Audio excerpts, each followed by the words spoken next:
So welcome, everyone. You've all been chatting to Hank. I will now chat to you for just a minute.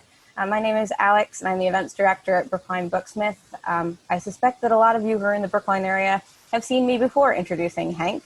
So if you are familiar with our store, Brookline Booksmith in Brookline, Mass., really happy to have you back and here as part of our community online as well as in store. If you haven't encountered us or been to our store or been to one of our events before, thank you again so much for choosing to spend your evening this way, and welcome to our community. So thank you very much, and thank you very much to everyone who bought a book or made a donation on your way into the event. We really appreciate that support. As you may have noticed, times are tough, so every ounce of generosity that you guys have shared has been deeply appreciated. Just a couple of notes. You can chat the whole time, as you have noticed. Hank knows about the chat, as you've also noticed. I did get some questions from you when you were registering through Eventbrite, so we will be sharing some of those questions later on. If you have additional questions, feel free to use the question feature at the bottom of the screen. You can just type something in there, and then we'll be able to see it, and Hank can answer those as time permits. Now, I'm delighted to welcome Hank back. She has launched many a novel with us we were discussing before. She's probably been launching novels with us at least 2 years longer than I've been at the store. And I'm really sorry that we can't do this in person, but the great thing is there's actually more of you coming into this event today than can actually fit in our used bookseller. So we have found an upside to the virtual event situation. That said, virtual events do have a couple of flaws. One of them is that they are susceptible to nature. This event was actually supposed to be hosted by my coworker, who is in Rhode Island, which is a state that seems to now be entirely without power. So I'm here, but here in Massachusetts, we do have some wind. So if this entire thing disappears, that's what happened. Yes, so we won't leave you hanging unless we have absolutely no choice. Now, a quick introduction. Hank Phillippi Ryan is a USA Today best-selling author of 12 mystery novels. Hank has also won multiple prestigious awards for her crime fiction, 5 Agathas, 3 Anthonys, the Daphne, 2 Macavitys, and the coveted Mary Higgins Clark Award. She is also the on-air investigative reporter for Boston's WHDH-TV. She's won 37 Emmys, which is just, like, honestly, that's an exhausting number. It's wonderful, but I feel tired thinking about even trying to accomplish that much. 14 Edward R. Murrow Awards, and dozens of other honors for her groundbreaking journalism. National book reviewers have called Hank a master at crafting suspenseful mysteries and a superb and gifted storyteller. Hank's novels have been named Best Thrillers of the Year by Library Journal, New York Post, Book Pub, Pop Sugar, Real Simple Magazine, and others. Her 2019 book is the acclaimed standalone psychological thriller The Murder List, a nominee for the prestigious Mary Higgins Clark Award, Agatha, Anthony, and Macavity Awards. Her newest book, The First to Lie, is a chilling psychological standalone. The Publisher's Weekly starred review of this book says it is stellar, and that Hank Phillippi Ryan could win a 6th Agatha with this one. So, in short, we are absolutely pleased to have her back today. Hank, welcome, and I turn it to you. Thank you so much. It is so lovely to sort of see you all, and amazing that you came this evening. I see Roger and Marjorie are here, and Paula Mounier is here, and Francesca Coltrera, one of my wonderful editors, is here, and Eugenia and Sandy and Jay are here. This is quite an extraordinary evening, and really a first in so many ways. I think about how many books I've written. The First to Lie is my 12th. How many times I've been on book tour. How many book launch days like this there have been when my day has been filled with getting plane tickets and boarding passes and packing and making sure there are hotels. And I come to Brookline Booksmith, and it's so nerve-wracking just as it is now. And now it's pouring rain and completely windy. And I'm thinking, well, at least everybody didn't have to drive in a torrential downpour, in a tropical storm, in a pandemic, to come to a store. And we can still be here together, and we can still see each other. I mean, I kind of insist that there is still, it's always safe inside a book, and we really need to keep celebrating these kinds of things. So I'm so grateful that you took some time away from obsessively taking your temperature or wondering what on earth is going to happen to come talk about books and say hello to each other and just chat and relax and pretend the world is a little bit normal. Just another book launch here in August. So this is not just another book launch. This is my first virtual book launch. So here I am in my study in our house, which is built in 1894 and absolutely has no air conditioning. So there are fans going all around. I'm sitting here in flip-flops and lipstick, and you know, it's such a joy to see you all. I see there are 94 people here, and it's interesting because at this moment in a normal book launch, I can tell you that I'd be in the back of Brookline Booksmith, peering out through the back door, seeing if anybody was actually here, because you know, my mother used to call them party fits. That when you were having a party and it was all set and there was just that moment at 2 minutes till 7 where you wonder if anyone will come. And I now see that there are 95 people here, and I am just picturing you all. So I think, you know, what I'd like to do tonight is talk a little bit, of course, about The First to Lie, my 12th novel, which is just out, and as Alex said, just got a starred review from Publishers Weekly calling it stellar. So that is about as good as it gets. And so the way to talk about The First to Lie, I think a little bit, is almost, because it has first in it, to talk about it by the numbers, maybe. So the first thing about The First to Lie, not only is it my first virtual book launch, and I hope the last one, and I hope the next one, all 95 of you are here in person to celebrate, is the title.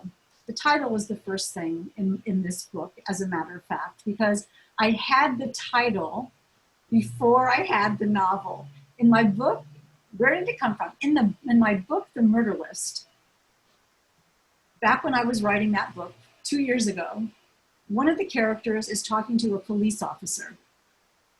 And the police officer says to her, well, you know, the first to talk is the first to walk, meaning the first person who's a suspect in a crime, the first person to rat out the other one is the first to get a lighter sentence. And my character said in this book, that's true, but what about the first to lie? And the character said it. I didn't say it, but of course I wrote it, but the character said it. And the moment the character said that phrase, what about the first to lie? I thought, oh, that's a book. That's my book.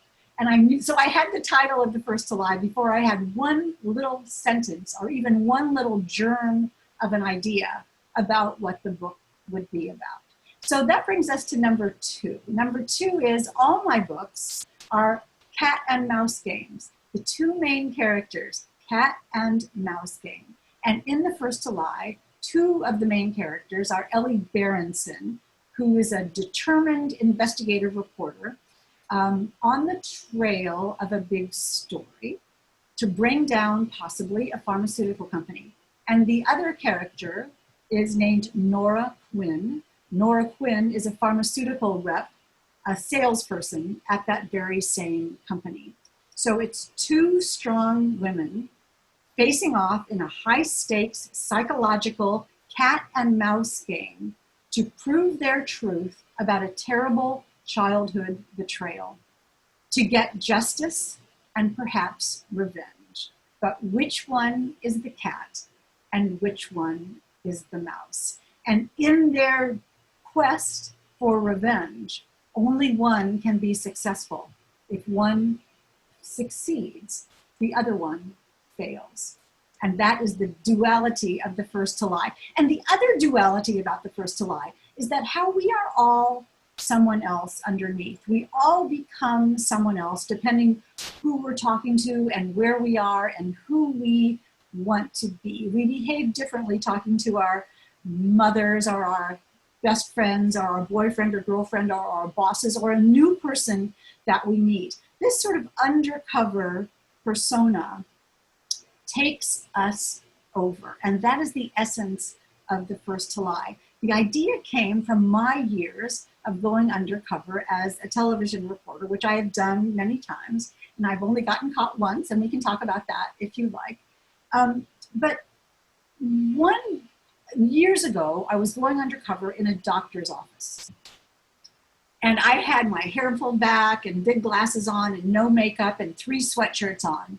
And I was going to a doctor's office to find out how many malpractice cases he had, and actually to find out whether he would tell me how many malpractice cases he had, because I knew how many malpractice cases he had, and more important, how many he'd lost. I know doctors have malpractice cases, doctors lose malpractice cases, but when I went to the Board of Registration in Medicine before that to find out whether I could look into a doctor's record, the record that they have on file at the Board of Registration, to see if they had malpractice cases and to see how many they had lost, that I found out that that was not included in their permanent record.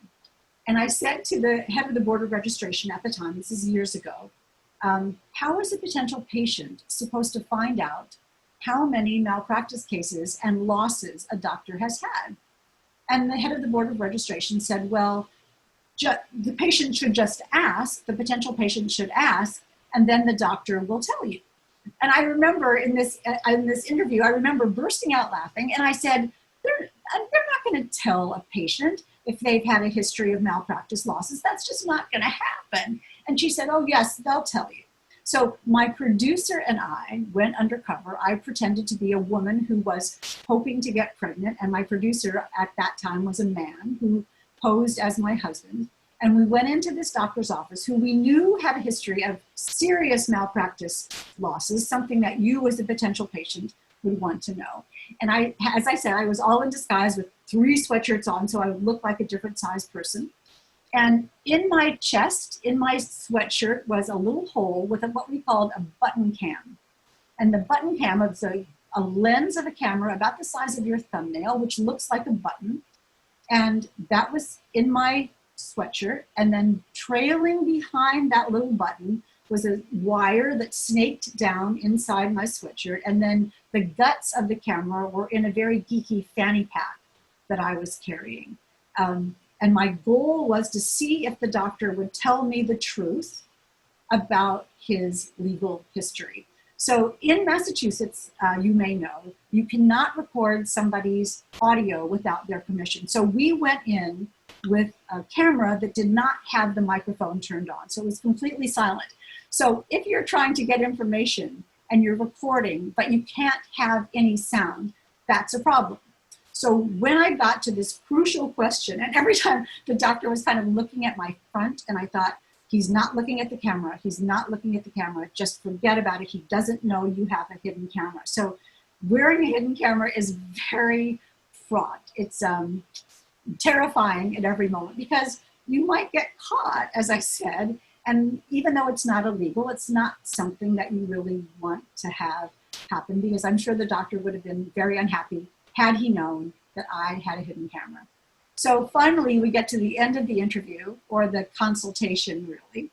And I say, so tell me, what's your legal history? What's your malpractice history? Just so I know, I just want to know, have you had a lot of malpractice cases and have you lost them? Because I know doctors have them, and that's not necessarily a bad thing. It's just, I wondered if he would tell me. But I had the problem that I couldn't record his voice. So I said, have you had a lot of malpractice cases? Have you lost a lot of malpractice cases? Yes or no? I wanted him to mimic me, yes or no. And he says, no. And he was just lying. He was just lying. And so when we did this in several other doctors' offices, and as a result of that investigation, the rules were changed in Massachusetts so that doctors have to disclose that legal history on their medical records at the Board of Registration to make it easier for patients to make a decision based on all the facts about that doctor. So they don't have to look for the truth. That truth is presented to them. And that was sort of the genesis of this book. How much do doctors need to disclose about what they're doing to us, what medicines they're offering us, what suggestions they're giving to us? Excuse me for one second.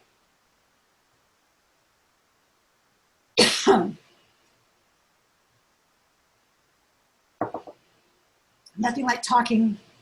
I've been doing interviews all day, so now my voice is going to go, so that's great. So anyway, that sort of idea of medical disclosure, about full disclosure, about what a person should understand when going into a doctor's office, that sort of burbled in my consciousness. And when I wondered what would happen if a doctor was the first to lie. And that's sort of where that story had its genesis. Also, I started thinking about going undercover and the duality and the duplicity and the deception of going undercover, because when a reporter goes undercover, they're doing it for the right reason. They're going undercover to find out something that they could not otherwise know. And they're doing it for a good reason. But what if somebody were undercover for a bad reason? And then I started thinking about, what if a reporter or a person decided that the undercover persona that they were playing would be more valuable to them, more desirable to them, more successful for them than who they really were? And I wondered, what if being someone else could get you what you want? And that was when I heard the click about the first to lie. What if being someone else could get you what you want? And that is number 2 on the list. Number 3 on the list is The First to Lie, is my third standalone thriller. Number 3, my third standalone thriller. And I'd written, let's see, 9 series books in the past. And the idea of a standalone is so powerful and so desirable to me, because the difficulty of a series, in a series, of course, when you have a series of books about the same people, you know where they are and who they are and what their big life goals are. And you know that in a series book, they'll have an adventure, and the adventure will have a beginning, middle, and end, but the characters will continue.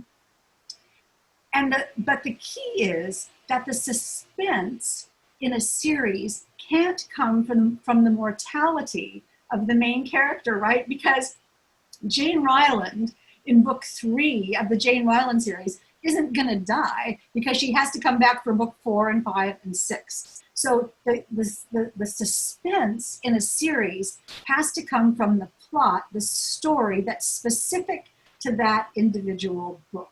And that's a tightrope walk for an author, to keep a series going and have there be a reason why their main character keeps encountering murder after murder after murder. So that's a juggle. But in a standalone, in a psychological standalone like The First to Lie, the power of that is that anything can happen. Anybody can be good, anybody can be bad, anybody can be good and turn into bad, or start out bad and turn into good. Anybody can be guilty, anybody can be lying, and anyone can die. Anyone can die. And that's the amazing power of a standalone, is that my readers know that everything is on the table. Anything can happen, and everything is a surprise. And especially to me, in the way I write, because I have no idea what's going to happen next in my novels, not until I write the next word or the next line or the next paragraph or the next scene. I have no idea. And that is what gets me to the computer every day, is I think, I wonder what's going to happen. And I know the only way I can figure out what's going to happen is for me to write it myself. And so when people say, wow, the twist in The First to Lie, the middle of The First to Lie, the twist in The First to Lie, the ending of The First to Lie, you really surprise me. I say, yeah, wasn't that a surprise? Talk about a surprise ending. I surprise myself every time. And that is the power of a standalone novel. And that's why everything is on the table in The First to Lie.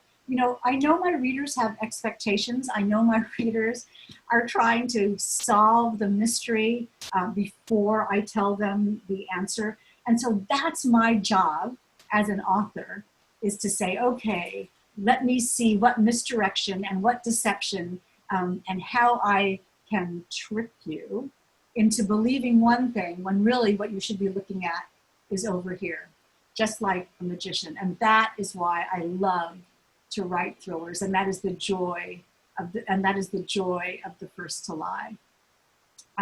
Number 4 on my list, number 4, there's this great thing on Twitter. I know if that's not an oxymoron, that says, Emily's saying, yay, pantsers. That's great. Edith saying, yay, pantsers. And Cheryl says, this one kept me guessing the whole way, which I loved. Thank you. I mean, it's funny, Jonathan and I will be watching something on TV. I mean, thriller readers and suspense readers, we're like detectives, right? And we want to know we want to guess it. So Jonathan and I, my husband Jonathan and I will be watching some sort of suspense or crime thing on TV, and I'll keep guessing through the whole thing. Ooh, somebody's going to drown. And Jonathan will say, why do you think someone's going to drown? And I say, well, because there's a river. They wouldn't have a river if somebody's not going to drown. There's got to be a water thing. Or I'll say, oh, she's pregnant, or it's the boyfriend, or it's the mother. And Jonathan says, can't you just watch? Can't you just watch and see what happens? And I say, no, I can't. I have to figure it out. So I know, Cheryl says my husband and I do that too. So we're a certain breed, people who read crime fiction, kind of like armchair detectives, right? And so that's part of the fun of being an author as well, is that I get to be on the other side of that and see if I can fool my fellow readers. So anyway, I was telling you about this thing on Twitter, which is describe your book in 4 words. So I can describe The First to Lie in 4 words as number 4, which is, let's see, it is betrayal, motherhood, obsession, and revenge. And that really fascinated me, the idea of what happens when someone is betrayed by someone who they think loves them. What if someone wants to have a family, wants to have children more than anything else? What about the women who feel that they are not fulfilled unless they have children, and the people who judge them if they can't? There's a character, for instance, in The First to Lie, who is upset because her husband thinks she's a failure for not being able to have children. So you understand that it's interesting because those 4 words, betrayal, motherhood, obsession, revenge, are the architecture of The First to Lie. And what I didn't say was it takes place in the pharmaceutical world with a big company that has a big drug that the off-label use of which is to help women become pregnant. And when you think about big drug companies and big drugs, what I think as a writer, what I think as a novelist is, it's not big, it's small. That is about each individual person, each who has a need and a desire and a passion and a hope for their future. And that is what I try to write about, the individual people who are affected by the big picture. And that is what The First to Lie is about. And so that's what brings me to number 5 on my list, which is describe. There's a thing on Facebook, which is, because Facebook is longer, you tell about your book in 5 phrases. So The First to Lie is a devastating childhood betrayal, an undercover reporter who's in too deep, a beautiful sailboat on the Chesapeake Bay, a rich and powerful family, and an ice pick that is not used for ice.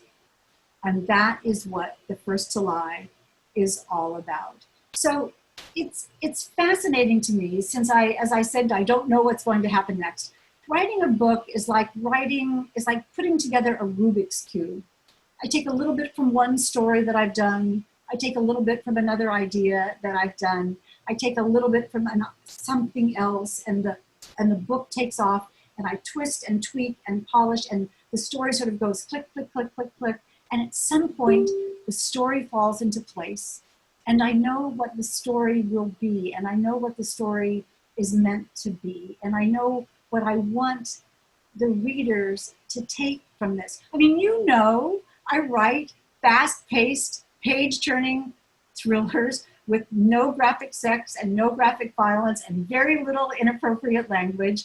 But my books are full of gaslighting and mind games and deceptions and twists and turns and a little bit of murder. But mostly it's about how human beings deal with each other, the psychology that we use to go after what we want. Every one of my books is about how far someone would go to get what they want and what happens when two characters want different things, and that clashes and that conflicts and that makes decisions happen. That's the engine of the book, is a desire and an obstacle and a decision and an action. And that's what my books are all about. I want you to miss your stop on the T. Remember the T? I want you to miss your stop on the T because you just can't put down the first to lie. That is my goal. But I also want you to think about justice and truth and how we deal with each other and how mind games and gaslighting can be just as powerful a weapon as a gun or a knife. And that is my goal in the first to lie, to keep you turning the pages, but then in the end, having you think about the world in a little bit of a different way, where the good guys win and the bad guys get what's coming to them. And in the end, there can be justice. It's a very powerful thing. When I finish writing my books, you know, people say, how do you know when you're finished? And I know because when I'm editing the book, and I'm frantically editing, and that is when the book comes together, and that is when the books become real. There's a moment when I've read it over and over and over, I'm tweaking and polishing and changing and editing and cutting and slashing. And there's a moment in every book where I'm just reading it, where I actually forget that I wrote it. And I'm just caught up in the story. So as I said, you're always safe inside a book. And when at that moment, when I feel that I'm safe inside my book, it always tears come to my eyes at that moment. And I think, oh, I forgot I wrote this. I think this is done. So I so appreciate you all being here tonight to celebrate the first to lie with me. I know that there are questions. I'm looking at your, somebody, Kristen Bear O'Keefe, whose new book, Agatha Arch is Afraid of Everything, is coming out soon, is saying, oh, the tea, and what a great story about being able to enjoy your own book as a reader. Thank you, Maddie. It's interesting, isn't it? How a book takes on a life of its own. And if we could have that happen, that, you know, that is our moment as an author. That is when we have created something out of nothing, right? That title, remember I said I had the title before I had anything else. And now we have this book, which got a star from Publishers Weekly, which started out as just a tiny little burble of a gem, of a possibility, of a potential idea. And that is the joy of writing. But the book, I'm convinced, doesn't really become fully realized as the story until you read it. You, as the readers, put yourself into the book, and the characters come alive to you. You will care about Ellie and Nora and Meg and Lacey and Gabe, and you will care about what happened to them. And I'm hoping they will feel real to you. Just the same way they care about what happens to them, you will care about what happens to them, and then translate some of that into your real life. That is my real goal. So Alex, do you think we should take some questions? I've gone on for 40 minutes now yammering. Thank you. Thank you for, Robin is saying that's a beautiful description of your process. Thank you. And Tom Lyons is saying, well done. So I'm saving it. To save the chat, there is a way to save the chat. I'm going to do that. I want to go back and look at all these wonderful things. The 40 minutes went by really quickly. Thank you. And Lynn is saying this is where the conscious meets the subconscious and life experience. Yeah, I mean, I do think that's interesting because, Lynn, because there are times when I really don't feel that I am making something up. I really feel, and I wonder if you other authors, so many of you who are here, feel that way too. It's like you're just channeling. When I'm telling a story as a reporter, I know my facts and I know my people and I know my sound bites and I know my setting, and I'm telling the story. And that's sort of, it's like a little movie unfolding in my head.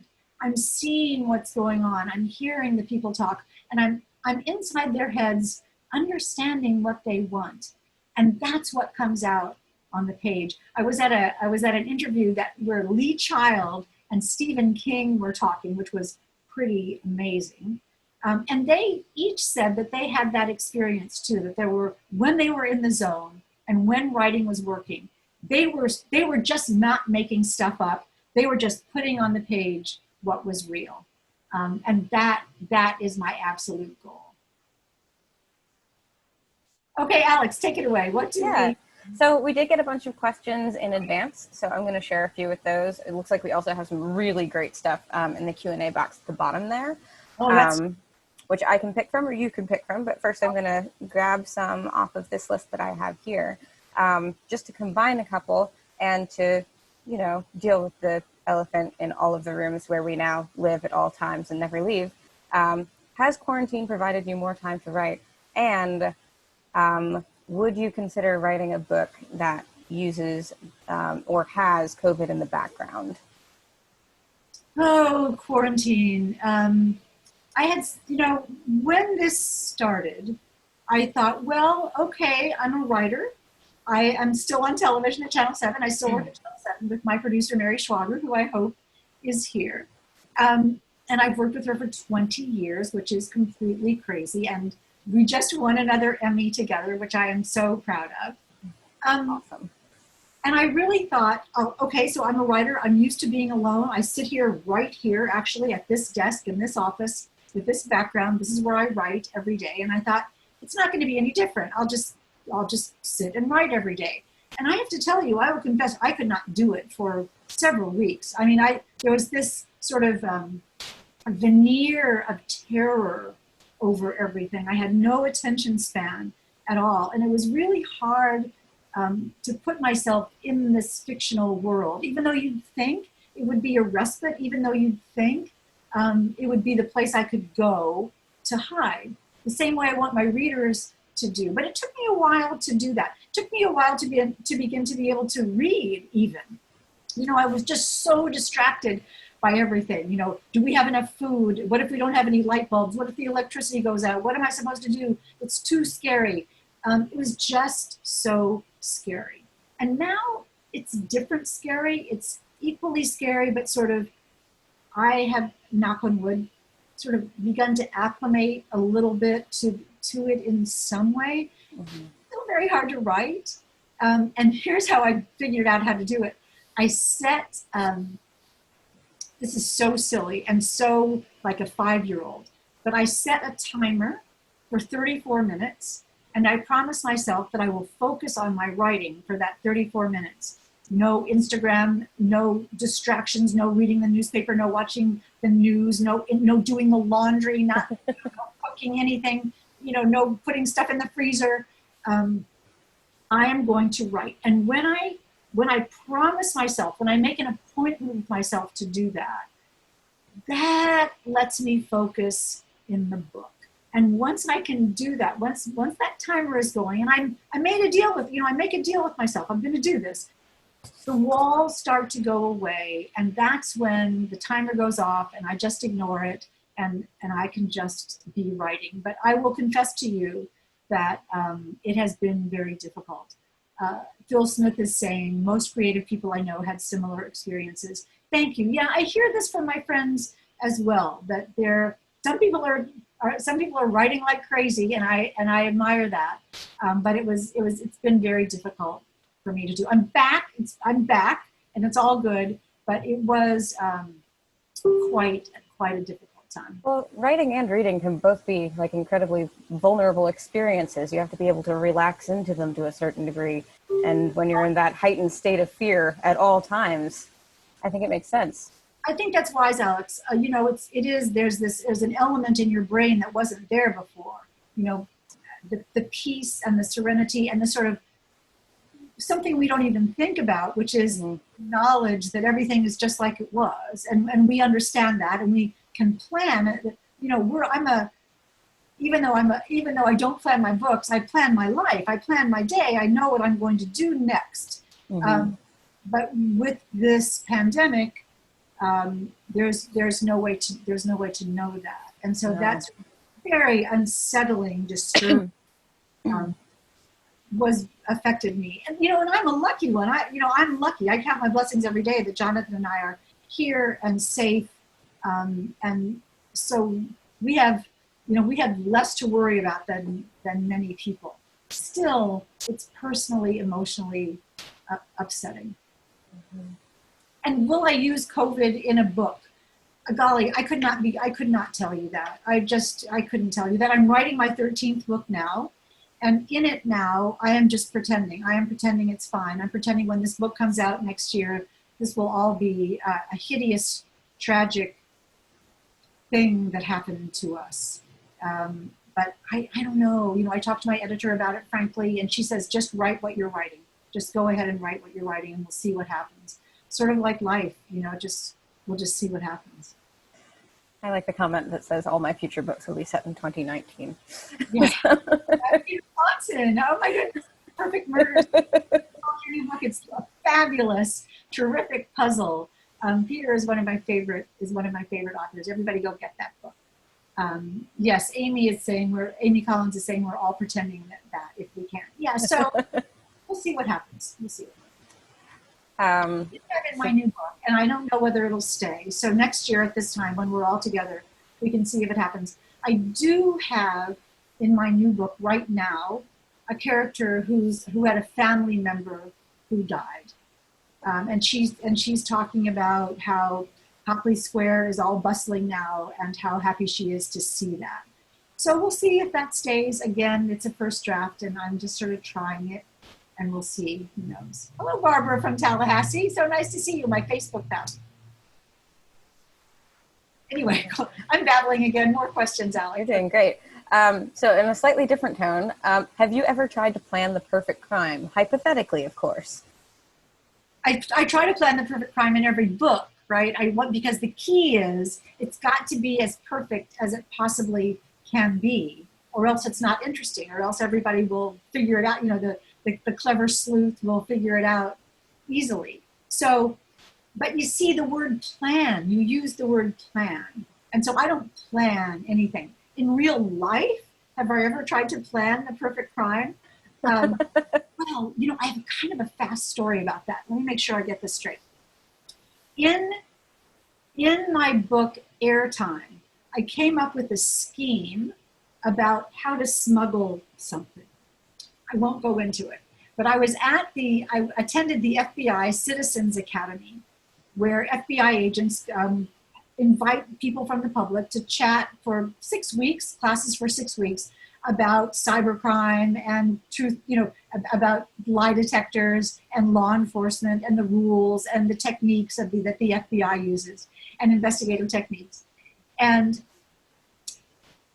on the day that it was appropriate, I took this FBI guy aside and I said, I'm an author and I'm writing a book and I'm wondering if you could tell me. And I'm sure it was all he could do not to roll his eyes and say, yeah, okay, ma'am, sure, lady, I'll help you.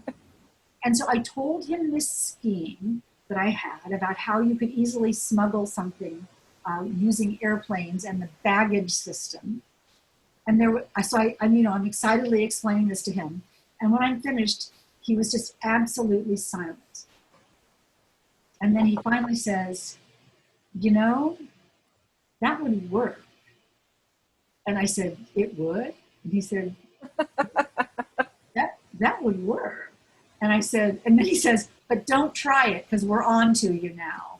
So I did come up with the perfect crime, but I can't tell you what it is. Yay. So I do have the FBI stamp of approval that it would work. I see that we're getting a little close now, so I'll grab a couple from the question box here. We have, what has been your frightening story you've covered, and has it influenced your writing? That seems like, I've covered, I've covered fires and murders and SWAT teams and, hurricanes and floods and tear gas and political conventions. Is it scary? Yes. I've been stalked and threatened and had people come to my house and had people yell at me on the phone. When you're an investigative reporter, you're the last person anybody wants to see. Nobody wants a phone call from me saying, "Hi, it's Phillippi Ryan." That is not good. That is not a good thing. But nobody's ever held me at gunpoint, knock on wood, yet. And when I think about my colleagues who are foreign correspondents or who work overseas, those people have scary jobs. I can tell you, though, once, years ago, I was carrying a hidden camera into a cult church. We had heard that there was a cult church on the Cape that was brainwashing young women and getting them to give money to this so-called church. So I dressed myself up in my undercover outfit, and I had a hidden camera, this time in my bag, and it was a shoulder bag. This was in the good old days, where the cameras were really big. So I cut a hole in the side of the shoulder bag, turned this camera on like a touristy cam, put the camera in my bag and shoved the lens through the hole in the camera. Then I put the camera over my shoulder and tied a scarf around the strap. And then the scarf was covering the camera. And so when I was shooting, I would have to move the scarf to let the video of this cult meeting show. And then when I was terrified that somebody would notice me, I would put the scarf over the lens. So I would be shooting this scene. So I go into this cult church, and it's full of, I don't know, weird looking people and a lot of young women, and they're actually serving lemonade. I'm like, don't drink the lemonade. Don't drink the lemonade. And I'm thinking that I'm trying to look like a vulnerable person who might be brainwashed, but not too vulnerable, because I don't know how you get brainwashed, and I didn't want to have that happen. So I'm shooting, terrified, shooting with this camera that's too big and very clunky, and moving the scarf out of the way so I can get video. And at one point, this guy comes up to me and taps me on the shoulder and says, "What's that in your purse?" And I was caught. I mean, I was totally caught. Again, I wasn't doing anything illegal, but you don't want to be caught carrying a hidden camera in a cult church. It's just not one of those things that you want to have happen. So my mom had always taught me that the best defense was a good offense. So I said, I looked at this guy and I said, "You are making me very uncomfortable by asking me that. Am I going to need to report you?" And he goes, I'm sorry. And he walked away. And I'm inside, I'm thinking, report him to who? I don't even know. I don't even know who this guy is. But I stood up for myself at that moment, and he went away, and I skedaddled out of there. And I was terrified. I have to admit that I was terrified. But that cult church is no more. And so another way of going undercover, another reason for going undercover. I'm happy that I did it, but it was quite terrifying. So this one isn't a question. I just wanted to note that one of the questions is, Susan Allen is in Costa Rica, unable to type in the chat for some reason, but wanted to say, looking forward to the book. Oh my goodness, thank you. I know Susan is, she has come in emotionally to every one of my book launches. Jason and Scott's mom, one of their moms, and they always talk about how they're getting a book for Susan. And so I'm so glad that you could at least be here in this way. Welcome. And I hope you're safe and well. This is a question that I had when you were talking about this earlier. How did you decide on 34-minute intervals? I don't know. It's just one of those things that came from the universe. It seemed like 30 minutes was too easy, 5 minutes was too easy, 20 minutes was too short. It just came out 34. These are one of those cosmic decisions that now is what it is. It is 34 forever. Well, it's a very pleasant number, so there you go. All right, let's see. Lisa is saying, I can't imagine thinking fast enough to ever go undercover. The key of going undercover, and there is a secret to it. The secret of going undercover is to truly believe, with 99% of your soul, truly believe that you are who you are pretending to be. You have to react the way your fake person would react, have the motivation that your fake person would react. You have to really be the way the person you're pretending to be would be. And you get like 1% of your brain to remember, I'm a reporter, am I getting what I need? Do I have a wide shot? Is my camera working? Is somebody going to catch me? All that little soundtrack in your brain of being careful. You have to kind of keep that quiet while you're actually being the person you're pretending to be. It's a juggle. It's like writing a character. It's just like method acting. When I'm writing Ellie and Nora and Meg in my books, I am being Ellie and Nora and Meg in the books. I'm wanting what they want. I'm caring about what they care about. I'm manipulating people the way they manipulate. And that is exactly the same as going undercover. And I have to say that one of the cool things, undercover things about this book as well, is that I realized in writing it that as a reporter, I am always undercover.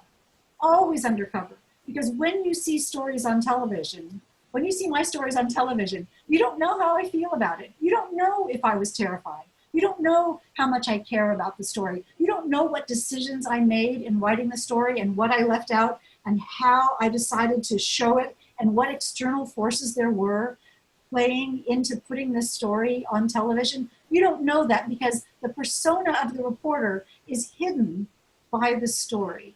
And that's one of the reasons it's so much fun to write a novel about a reporter, because then in my novels, I can come out from undercover as a reporter and show you how a reporter really thinks. So it's undercover on many levels. I think that the end of your answer there kind of leads into another question that we were sent, which is about what drew you to writing fiction and specifically to writing the very specific genre that has become sort of your hallmark. Thank you. I do write cat and mouse thrillers, and I am very pleased about that. J.T. Ellison sent me a note, a blurb saying, Hank Ryan is the queen of the modern cat and mouse thriller. And I embrace that. I really love that. And I've read mysteries all my life from the time that I was growing up in Indiana. I love those books. I love mysteries. And I always either wanted to be a mystery author or a detective. And I just turned out to be a journalist, which is sort of a little bit of each. A writer, a mystery writer, and a detective is all the same in journalism, the same kind of thing. So when I was 55, which was 15 years ago, when I was 55, I just had a good idea for a mystery. I just had a good idea. I knew, like 34, it just presented itself to me, and I knew I could do it, and I knew it would work. And from that moment, I was obsessed with writing that book, which turned out to be Prime Time, my first novel, which won the Agatha for Best First Novel. So it's hard to untangle where that came from. I've always wanted to write fiction. I started writing nonfiction. And the thing that I wondered about, that might sound so strange, the only thing, I was so naive when I was writing this first novel, as Francesca knows. I was so naive in writing this first novel that I didn't realize how hard it would be. So I'm just typing along, thinking I'm just a natural, and this is great. That was wrong. But what I worried about was, after all these years as a journalist, would I be able to make stuff up? Because I'd been telling stories, for 33 years at that time, with a beginning, middle, and an end, with a problem that needed to be solved and a character that you cared about, a story that was educational and enlightening and surprising and riveting and compelling. I don't want you to turn off the television when my stories are on, and I don't want you to be able to put my books down. But the thing I didn't know was whether I'd be able to make stuff up. And it was such a joy for me to learn soon after that, sitting here at this desk with that big sugar maple tree outside and the squirrels as entertainment, that I could create new worlds out of things that never existed before. And it's a joy. So I love sitting here and making new worlds for you readers to enter. I mean, you will know these worlds in the book. And I think I made those people up. I made up Ellie and Meg and Nora and Gabe. I made them up, and now you know them. And how amazing is that? Well, we could do a couple more. We have a couple in the question and answer box that have been upvoted a couple times, so there's interest. Um, so I think this one from Cheryl is not a spoiler because we know that this book is all about taking on identities that are not your own in order to get the things that you want. So this is a logistical question from Cheryl. What did your list look like to keep track of all the characters and personas in this book? No, I don't have a list like that. I know these people and I know who they are. It wasn't that I had to keep track of it in any way. The first line of The First to Lie is lies have a complicated half-life. Nora, for now, thought about her latest one. So when you hear Nora for now, you know she's being someone else. You don't know who. So yeah, no, I don't need to keep track of these people. These are, if I can say it because it's you all, these are real people to me. This isn't something that I have to figure out or do. These are people who have desires and needs and wants. So to me, it is supremely uncomplicated because what they do and who they are and what they care about makes total sense to me. So I hope it does to you too. And finally, just closing out to talk a little bit about what we are literally doing right now. What sort of positive feelings do you have about this outcome where the pandemic is this terrible thing, but suddenly book events have become something that people can access all over the world? Sort of what are your thoughts on that? And do you think that book tours virtually are something that you'll continue when live events are an option again? I can't imagine not doing this. I mean, I try all the time. Eugenie is saying, but every character is pretending to be someone else. Are they? I don't know about that. That's amazing to keep track of. No, it's who they are. It's who they are. I can't imagine not doing this. The access, I mean, the people who are coming to Brookline Booksmith tonight, so many of them would never have been able to be here. People from Florida and Indiana, and Costa Rica, all over the country. I'm sorry, we have fans and my hair is blowing in my face all the time. So forgive me for that. You're wondering why does she keep fidgeting with her hair? Because the wind is blowing in here. So I can't imagine not doing this. I do keep trying to look for some kind of silver lining. The fact that you are all safe and in your homes and didn't have to drive it's a very high degree of difficulty to do a book launch in a pandemic and a tropical storm where an entire state has lost power. And I went out, there was a moment today when it was pouring torrentially rain. And I said to my husband, wow, if we had had to drive to Brookline Booksmith tonight, I would have been really unhappy. Yes, me too. Everybody else, yeah, exactly. But there was a moment this afternoon at about 6 when the sun just came out here in Newton. The sun just came out. It was glorious. It was brilliant. And I thought to myself, and it was still windy. And I thought to myself, go outside because there's got to be a rainbow. And I thought, no, don't go outside because you're going to get hit by a tree. But this is the rainbow. This is the rainbow. Being able to be here with all of you tonight like this and being safe and you all being safe. This is the rainbow to me. And I hope that we stay together like this. We will go back to traveling. We will go back to book tours. We will go back to be hanging around Brookline Booksmith and picking up books and petting the covers. And I can't live without this. But right now, we're very lucky, and I say this, to do the best we can and be together. And again, know there is safety in friendship and safety in books. And that is what brings us all here tonight. I am so grateful for all of you being here. It's just fills me with joy. Even now, thank you so much for coming. Well, thank you so much, Hank, for doing this. We've really been looking forward to it for so long. It's always just an absolute pleasure to have you at the store, even if right now we're both in our own respective houses.